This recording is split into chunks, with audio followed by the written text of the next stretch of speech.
Godinni Jimmaa bara barnootaa 2015tti barattootaaf soorata dhiyeessuuf hojjechaa akka jiru ibsameera. Bara baajatichaatti barattoota 700 oliif sagantaa kanaan fayyadamoo taasisuuf qophiin taasifamaa jira jedhameera. Dhimmicha irratti bulchitoota aanaalee fi qooda fudhattoota waliin karoorri dhiyaatee irratti mari'atameera. Bulchitootni aanaalee sagantaa nyaata manneen barnootaa bara dhufu eegaluuf sochiin taasifamaa jiraachuu himanii barattoota irratti hojjechuun dhaloota qaruu sababa ta'eef cimnee hojjenna jedhaniiru.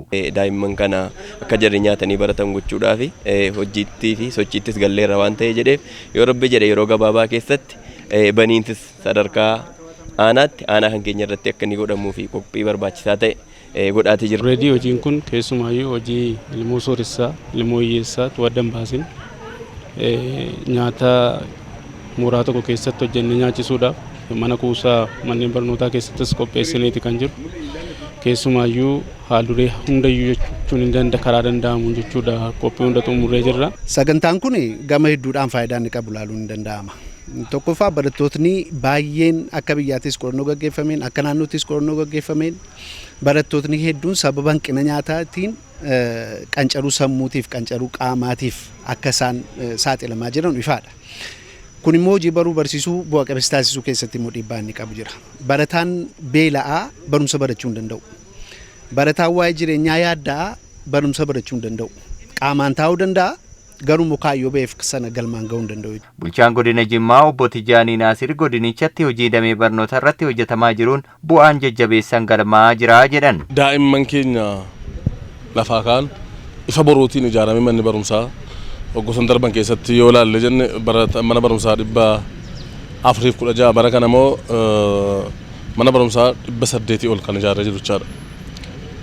Kanarraa kaasee daa'imman kana karaa wal fakkaatuun dhugumatti jijjiirra yoo ta'e fuulli durri keenya ifaadha mootummaa jijjiirumsaati kan nu jennus daa'imman keenya sirriitti qarreedha. Hojii damee barnoota irratti hojjetamaa ture cimanii itti fufsiisuuf bara barnootaa 2015tti sagantaa soorataa manneen barnootaatiin barattoota 700 ol fayyadamoo taasisuuf karoorfamuu fi kanaaf haga ammaatti midhaan kuntaalli 5,000 ol sassaabamuu obbo Tijaaniin dubbataniiru. Ijoolleen abbaa qabeenyaa naannoo magaalaatti baratanu nyaata jira karaa adda ta'een fudhatee keessattuu uummata keenya baadiyyaa uummata parsantii 85 ijoollee daa'imman baadiyyaa barsiisu kun carraa guddaadha.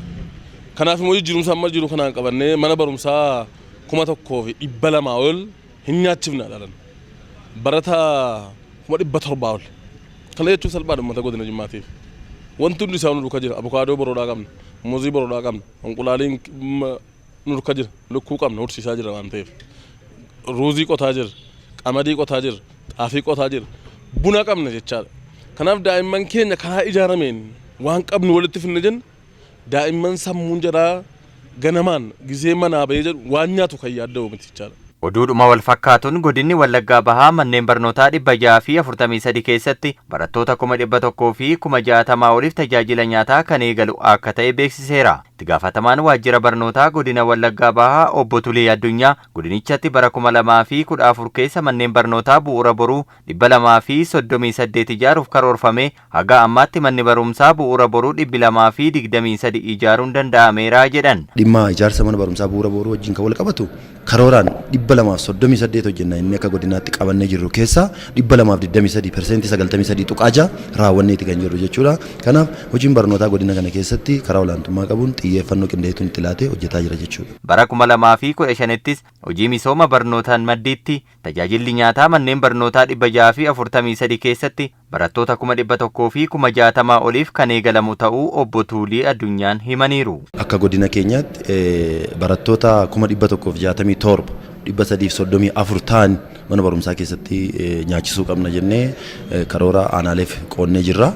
Kana yeroo hin nyaachisna jennu haala qabatamaa godina keenyaa giddu galeessa godhannee hawaasni keenya hawaasa barnootaati hirmaannaa gochuu ni danda'a. Ufni isaa barnootaa fi ofiin qusatu kanaa ol hojjetees nu argisiisee waan jiruuf abdiis waan qabnuuf daa'ima kana mana barumsaa keessatti nyaachisna jennee karooraan qabannee gadi buusnee jirra.